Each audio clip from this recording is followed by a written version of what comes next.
Good morning everyone. Today we are going to talk about hanging. So, the hanging is the most common form of suicide and many people hang themselves for the purpose of suicide, and it is defined as the suspension of a person's body by a noose or ligature around the neck. And this noose or the ligature material compresses the neck structures like blood vessels and trachea that may lead to the asphyxia and venous congestion. So the main cause of death of hanging is asphyxia and venous congestion. The fatal period is of 3 to 5 minutes of suspensions, and if a person survives the hanging injury, then it is known as near hanging. Now let's talk about the types of hanging. So on the basis of manner, it can be suicidal, homicidal, accidental and judicial, and on the basis of suspension it can be complete hanging and incomplete hanging, and on the basis of the knot positions it can be typical and atypical. And now talking about the suicidal hanging, it is the most common method of asphyxial suicide in many countries and most commonly seen in teenagers. And now talking about homicidal hanging, it is very rare and it is not possible unless a person is made unconscious or intoxicated and signs of violence and injuries are present in homicidal hanging. Accidental hanging are commonly seen in the children below 6 years of age while they are playing with ligature materials like rope. And judicial hanging is for criminals as punishment. In complete hanging, no part of the person's body is touching the ground and the whole body weight is suspended. Trachea is always compressed and the person mainly dies from asphyxia. But in incomplete hanging, some parts of the body is touching the ground and usually head weight is suspended and patients mainly die from venous congestions. And it is also divided on the basis of knot positions, that is typical and atypical. The cause of the death in hanging could be asphyxia, so some signs of asphyxia could be seen in those bodies like cyanosis in the face and skin, congestion of the organs, and petechial hemorrhages can be seen on conjunctiva, forehead and visceral organs like lungs, heart and brain.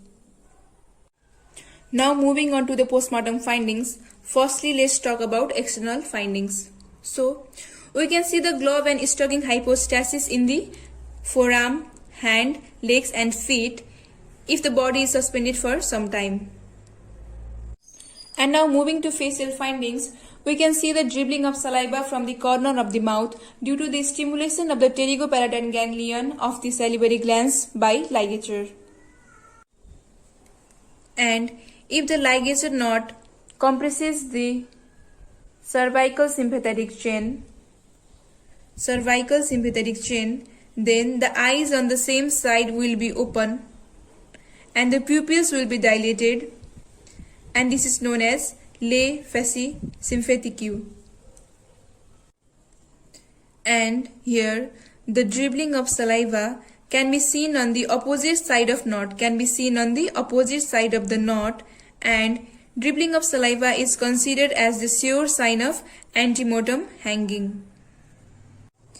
As we all know, there are many structures in the neck like jugular vein, carotid artery, vertebral artery and trachea, and when this ligature material compresses the carotid artery causing its occlusions, then there will be cerebral ischemia.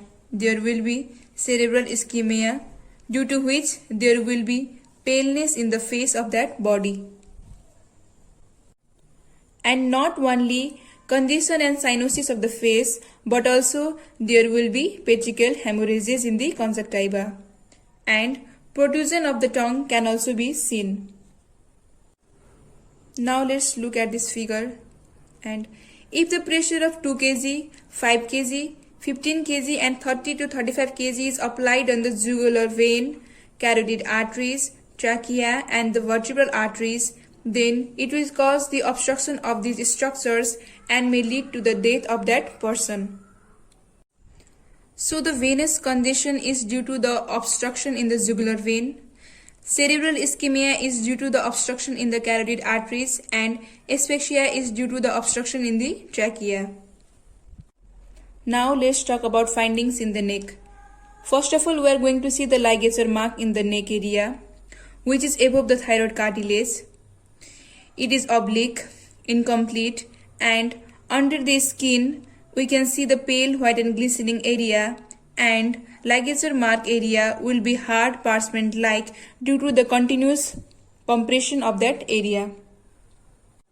And seminal discharge can also be seen in that body. Now moving on to the internal findings. Firstly, let's discuss about Amoussett's signs. It is nothing but the transverse intimal tear in carotid arteries that leads to the bleeding. And not only thyroid cartilage, but also hyoid bone fractures can also be seen, but are very rare in those persons below 40 years of age. And there will be contusion in the muscles of the neck like sternocleidomastoid and platysma. And there will also be congestion of larynx, trachea and the bronchi. And talking about the lungs will be edematous and subpleural ecchymosis can also be present. Thank you. So in this way we completed our brief discussion on hanging. Thank you.